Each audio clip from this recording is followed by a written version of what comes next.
Пише нашите Вечер, една да. Добре история. вечер. Това е новата сутрин вечер. Готови ли сме с това? Окей, добре. Ще ви отведа на едно високо място, в една планина. Я отведу вас в одно высокое место, в одну гору. Там в тази планина имало един манастир. Там был один монастырь. Разбирате ли това какво е манастир?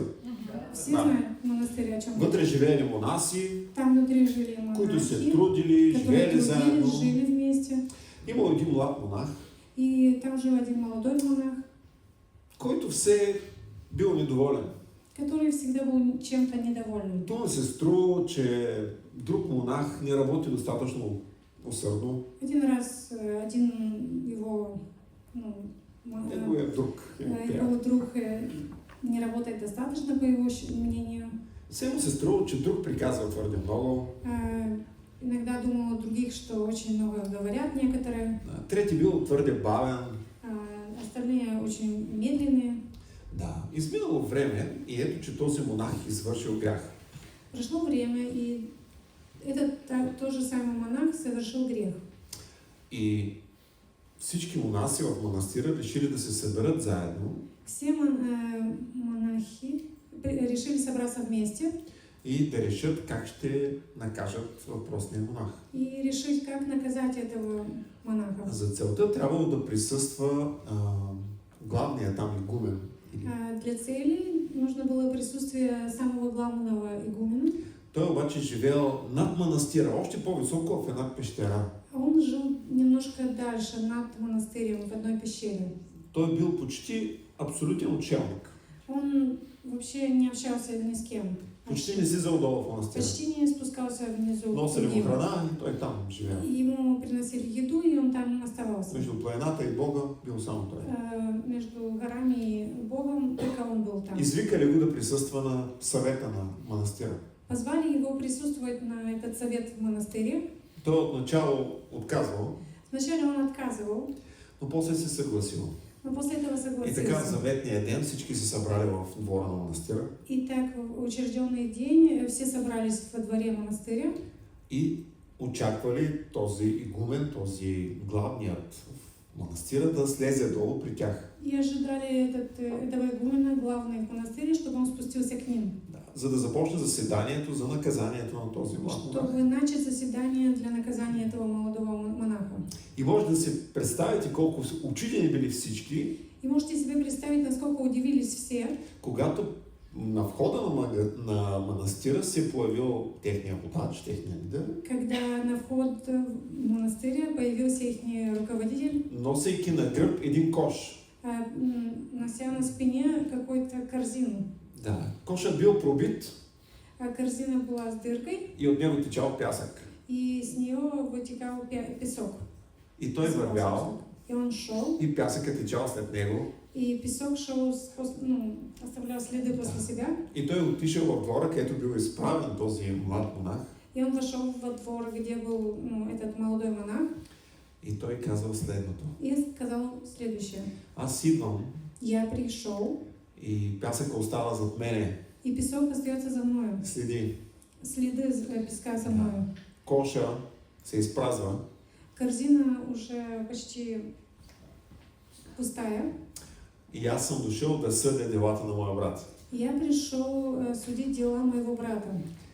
Тогава всички се разплакали, Тогда все, някои почнали да се тръгват. все расплакались, и некоторые начали уходить. Главният свещеник или как да накем монах прегърнал провинилия се. А главный этот игумен обнял провинившего. И човека получил прошка за това, което е направил. И человек получил, молодой монах получил прощение за все то, что он сделал. И това е една хубава история за един кош, който говорил твърде много за И този, это който хорошая носил. история о этой корзине, которая говорит очень много. Ние правим нашите грехове и те следват след нас, оставят дира. Мы делаем наши грехи, и они следуют за нами и оставят следы. Ние не ги виждаме много. Мы не видим их. Пък и нямаме желание много да се обръщаме назад. И даже не хотим их видеть, Защото возвращаться следата назад, остава. так как следа остается. Това, което ни харесва е, че на гърба ни става по-леко. То, что нам нравится, что на спине становится легче. Днес искам да прочетем една история, която е много добре позната. Сегодня хочу прочитать одну историю, которую многие из вас знают. От Йоанна 13 глава, първите 15 Евангелие от стиха. Иоанн, 13 глава, Първите 15 стиха. первые 15 стихов. 13 глава, с 1 по 15.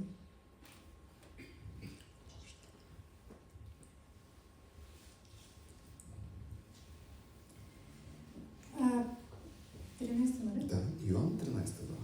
Перед праздником Пасхи Иисус, зная, что пришел час Его перейти от мира сего к Отцу, явил делом, что возлюбил своих сущих в мире, до конца возлюбил их.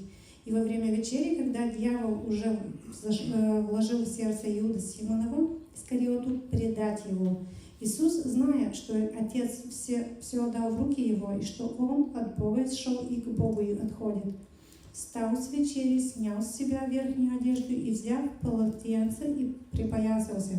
Потом влил воды в умывальницу и начал умывать ноги ученикам и оттирать полотенцем, которым был припоясан. Подходит к Симону Петру, и тот говорит ему: «Господи, тебе ли умывать мои ноги?» Иисус сказал ему в ответ: «Что я сделаю тебе теперь, ты не знаешь, а уразумеешь после». Петр говорит ему: «Не умоешь ноги мои вовек». Иисус отвечал ему: «Если не умою тебя, не имеешь части со мною». Симон Петр говорит ему: «Господи, не только ноги мои, но и руки и голову». Иисус говорит ему: «А мы-тому нужно только ноги омыть, потому что чист весь, и вы чисты, но не все. Ибо знал он предателя своего, потому что и сказал: не все вы чисты. Когда же умыл им ноги и надел одежду свою, то возлегший опять сказал им: знаете ли, что я сделал вам? Вы называете меня учителем и Господом, и правильно говорите, ибо я точно то. Итак, если я, Господь и Учитель, умыл ноги вам, то и вы должны умывать ноги друг другу. Ибо я дал вам пример, чтобы и вы делали то же, что я сделал вам». Времето, в което се развива тази история, е време на празник, преди празника. Время, когда развивается эта история, это во время праздника. В Иерусалим има суматоха. В Иерусалиме есть суматоха. Има много хора. Есть очень много людей. Много животни. Животные. Които идват там, за да бъдат принесени в жертва. Которые приведены там, чтобы быть принесены в жертву. Навсякъде жега, хора, прах. Везде жара, люди, пыль. Исус знае, че времето на неговото страдание наближава. Иисус знал, что время его страдания приблизилось. Той събира своите ученици на вечеря. Он собирает своих учеников на ужин. Юда е също там. И Юда тоже находится там. И Исус се казва, че ги обикна до края.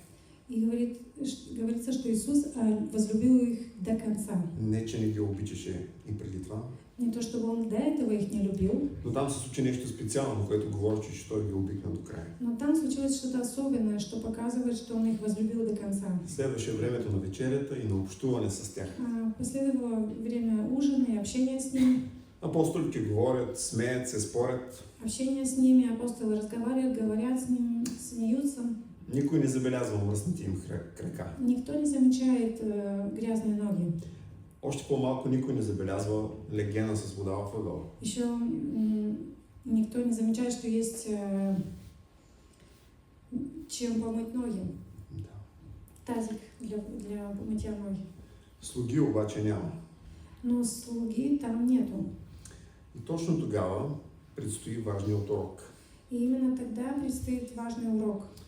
Исус става от вечерята, Иисус встает с ужина, съблича своята мантия, снимает свою одежду, запасва престилка, одевает работни дрехи. Спасибо. Фартук. Да. И започва да мие краката на учениците. И начинает мыть ноги учеников. Това не беше просто някаква приятна спа процедура. Это не была какая-то приятная спа-процедура.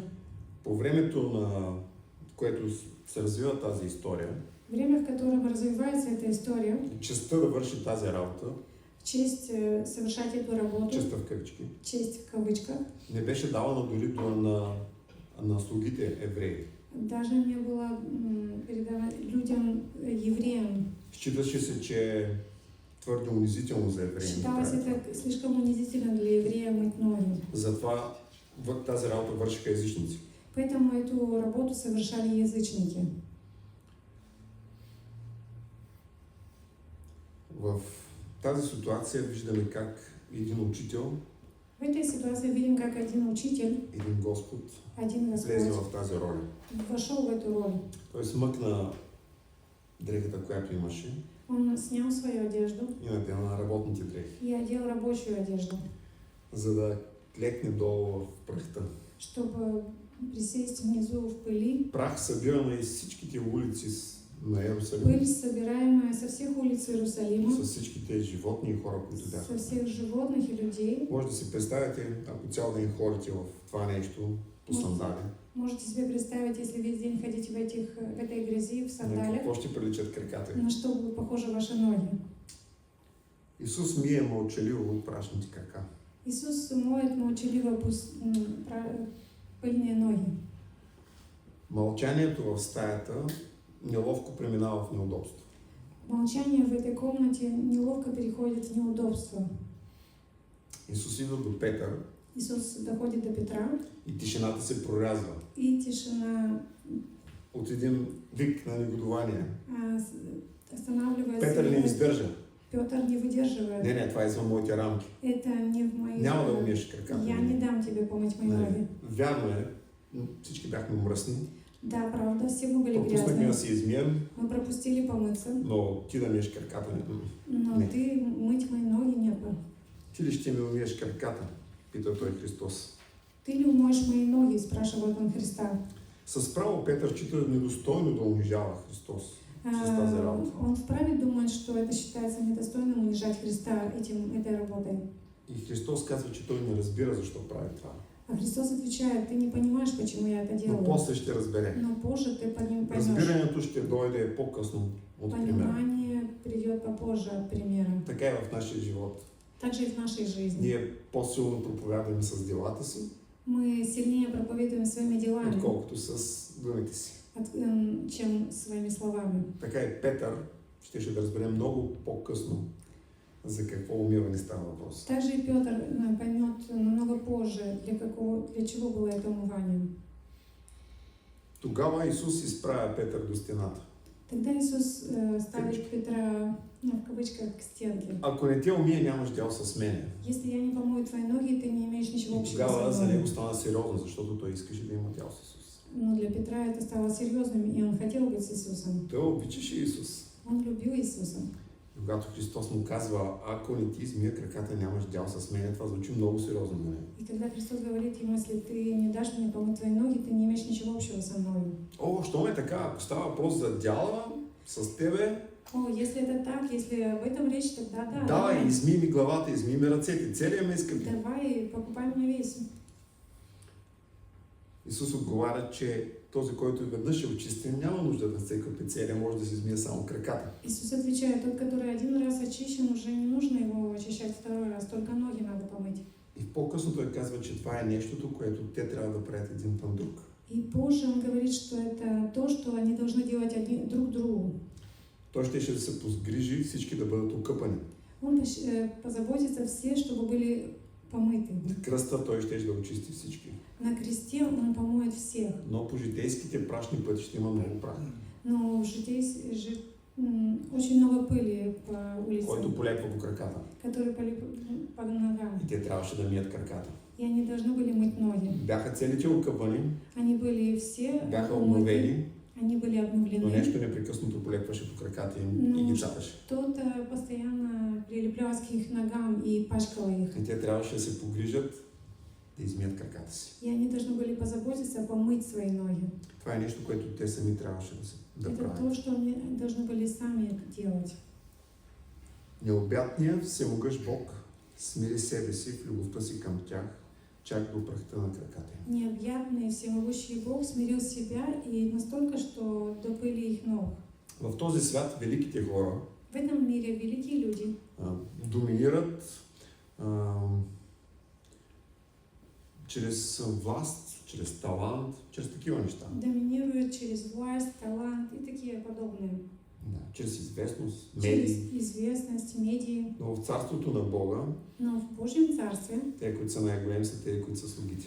те, которые самые большие, являются слугами. Исус обръща наобратно пирамидата на властта. Иисус переворачивает наоборот пирамиду власти. Знаете, в основата и горе самодържецът, този с най-голямата власт. Знаете, в основе и тот наверху, который имеет самую большую И той власт. взема това и обръща го обратно. И он берет эту пирамиду и переворачивает наоборот. Най-големият е слугата. Наибольшой слуга. Царството на Бога велик е този, Есть който е слуга. слуга на другите.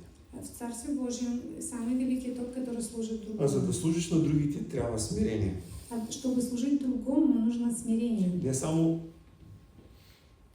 смирение, но трябва да е специално смирение, произлязло от примирението с Бога. Не только смирение как смирение, но должно быть особенное, исходящее от примирения с Богом. Не става въпрос ние да си мислим колко сме ниски, малки мравчици, Не о том речь, чтобы мы думали о себе, что мы какие-то маленькие, как муравьи, а да имаме Божият поглед към нас. но иметь Божий взгляд на себя. Кой е главният урок на тази история? Какой есть главный урок этой истории? Смирението е в основата на любовта и прошката. Смирение в основе любви и прощения. Бог се смири и това беше доказателство за неговата любов към учениците. Бог смирился, и это было доказательство Его любви к ученикам. Да. И ние трябва да имаме смирение, за да обичаме другите И и да мы им должны прощаваме. иметь смирение, чтобы любить и прощать их. Смирението не е някакъв вид слабост или липса на воля. Не является видом слабости или нехватки воли. То е способност да се виждаш отстрани реалистично. Это способность видеть себя со стороны реалистично. Но как човек да гледа реалистично на себе си? Как человеку увидеть себя в реальности? Нима не сме снисходителни към грешките си. Мы обычно очень снисходительны к нашим ошибкам. Нима често не се смятаме за нещо повече от средното. Мы часто считаем себя больше, чем мы Дарби, являемся таланти, пари. в отношении своих денег, дар и таланты. Имаме нужда от страничен поглед. Мы всегда имеем нужду в посторонний взгляд. И то не какъв да е поглед. И никакой какой-то... Той трябва да е верен. Този поглед трябва да бъде верен, Этот взгляд должен быть верным, проницателен. Този поглед трябва да бъде добро намерен. и добронамеренный. Единственият обективен поглед е този на Бог върху нас. Единственный взгляд, объективный взгляд, это Божий взгляд на нас. Той има единствената правдива оценка за сърцата ни. Только Он имеет настоящую правдивую оценку наших сердец. Така че нашата работа е чрез Словото ние да погледнем на себе си. Что наша забота через Божье Слово посмотреть на себя. В Яков 4 глава 6 стих се казва. Яков, в Евангелии, послание к Якову, 4.6 се казва. 4.6 говорится, Бог на горделивите се противи. Яков, простите, говорит, 4.6. Бог горделивым противится, а смиренным дает благодать. Да. Човек пълен със себе си, заед със себе си, Человек полный собою, занят в него собой, няма място за друго. в нем нету места для В другого. него живее само егоизма. В нем только эгоизм живет. Смирението е именно процесът на отхвърлянето на това его. Смирение – это процесс отвержения этого эго. Само тогава благодатта може да влезе в сърцата ни като сила за служение. Только тогда любовь должна войти в наше сердце как сила для служения. Може да влезе като любов със себе отрицание. Может войти как любовь в себе отрицающая. В крайна сметка като мир с Бога. В конце концов, как мир с Богом. В Лука 14 глава Исус казва: всеки, който превъзнася себе си, ще бъде смирен. В Луки 14 главе говорится, каждый, кто превозносит себя, будет смиренным, А който смирява себе си, ще бъде възвишен. а кто смиряет себя, тот будет возвышен. В света на величието, земното величие, Мирское величие царува себеизтъкването. царствует себе Себя выставить в первую очередь. Саморекламата. Рекламу себе сделать. Хвалбата. Не знам как ще го преведеш. Така. Християнството. Хвалиться себе. Да, спасибо. Християнството способността да служиш на другите. Християнство — это способность служить другим. Колкото по-малко се бориш за признанието на хората, Чем меньше ты борешься за признание людей, толкова по-голяма е твоята стойност за вечността. тем больше твоя стоимость для вечности. Затова Христос отправя предизвикателство тая вечер. Поэтому Христос отправляет нам вызов этим вечером. Матия 11 глава 29 стих той казва: научете се от мене. Матфей 11 глава 14 стих, он говорит: научитесь от меня, понеже съм кротък и смирен по сърце. так как я кроток и смирен сердцем. И това трябва да направим ние, да се учим от Него. И то, что мы должны сделать, учиться у Него. Онзи, който остави небесата, Тот, который оставил небеса, безграничността безграничность, и дойде тук на тая земя в плът. и пришел на эту землю в тело. Раждането в плът беше смирение. Родиться на этой земле — это реально смирение. От безплътното състояние в плът беше смирение. От состояния без плоти и войти в плоть — это является смирением. Миенето на краката беше още надолу. Мытье, Още по-голямо смирение. мыть ноги — это еще больше уровень смирения. И на кръста виждаме абсолютното смирение. И на кресте мы видим все смирение. На Него беше дадено всичко в Неговите ръце. Така се казва в нашия текст. В нашем тексте написано, что ему было дано все в его руках. Исус знаеше, че Бог е поставил всичко в Неговата ръце. Иисус знал, что Бог поставил все в его руках. Самия казва, че може да даде живота си. И това е Негова воля. Може и да И не он го даде. сам говорит, что он может отдать свою жизнь Но той или избра нет. да даде. Но он выбрал отдать. И така смирението е състояние на сърцето. Итак, смирение — это состояние сердца. Когато това сърце спира да се доказва, Когда это сердце останавливается доказываться, да се обижда перестает лесно, доказываться, да изисква всичко да се върти около него, и требовать, чтобы все крутилось вокруг него, да обвинява, перестает да се обвинять заяжда. или как-то... Заяжда, не знаю. Okay. Смирението е да си свободен от нуждата да се любоваш на себе си. Смирение — это свобода от того, чтобы любоваться собой. От нуждата да се любоваш на От себе си. потребности любоваться собой. Така че да можеш да се радваш на качествата на другите. Так, чтобы ты мог радоваться качествам других людей, Въпреки недостатъците им. вопреки их недостаткам, Защото те са като теб. так как они как ты, Въпреки болката от живота с тях. вопреки боли в жизни вместе с ними.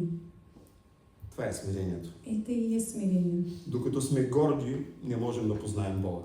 Пока мы с гордостью, мы не можем познавать Бога. Затова покаянието пред Бога изисква смирение. Поэтому покаяние перед Богом требует смирения.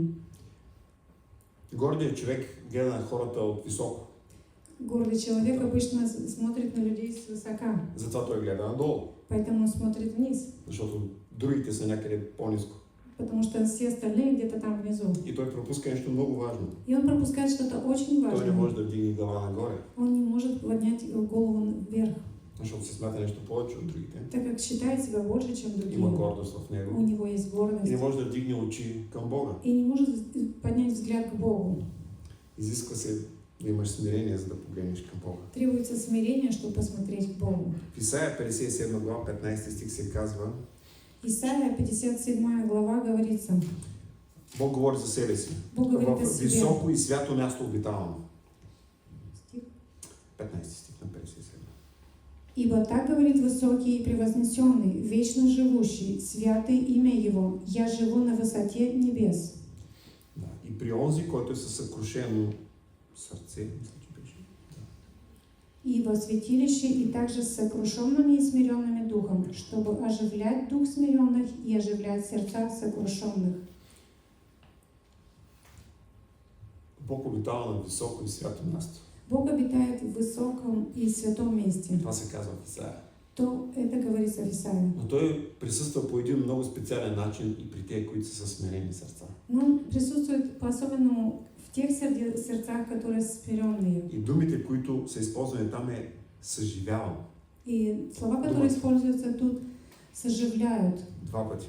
два раза. Съживявам сърцето на изкушените, на съкрушените. Съживявам духа на смирените. Чтобы оживлять дух смиренных и оживлять сердца сокрушенных. И ние трябва да се радваме в това, че Бог е поставил пред нас пътя на смирението. И мы должны радоваться тому, что Бог дал нам этот путь смирения. Христос казва, вземайте пример от мен. Христос говорит, возьмите пример у меня, Научете се от мен, научитесь у меня, защото съм кротък и благ. так как я кроток и благ. И също Павел казва в Филипяни 2 глава, 3 до 8 стих същото. Имайте в себе си същия стремеж на ума, който беше в Христос. И также Павел говорит, имейте то же самое стремление, которое я, който беше в Христос. который был во Христе, Който не държеше равенство с Бога. который не искал равенства с Богом. Ограби себе си Он себя обворовал и взе образ на слуга. и взял на себя образ слуги. И така тази вечер искам да оставя въпрос пред тебе. Итак, сегодня вечером я хочу оставить вопрос перед Готов тобой. ли си да смириш сърцето си пред Бога, Готов ли ты смирить свое сердце перед Богом, за да се, ако не си вярващ, да се покаеш пред Него? если ты еще не покаяться перед Ним? Готов ли си, ако си приел Христос, да служиш на другите? Готов ли ты, если ты уже принял Иисуса как Спасителя, служить другим, Като се отричаш от себе си? отрекаясь от себя? Да. Готов ли си в дрипите на този живот да принасяш слава? Готов ли ты в одежде этой жизни приносить славу Богу? Слава Богу, на този, който остави небесата Тому, который оставил небеса и дойде, за да умре за теб. и пришел, чтобы умереть для тебя, за Амин. тебя. Амин. Амин. Да се помолим се.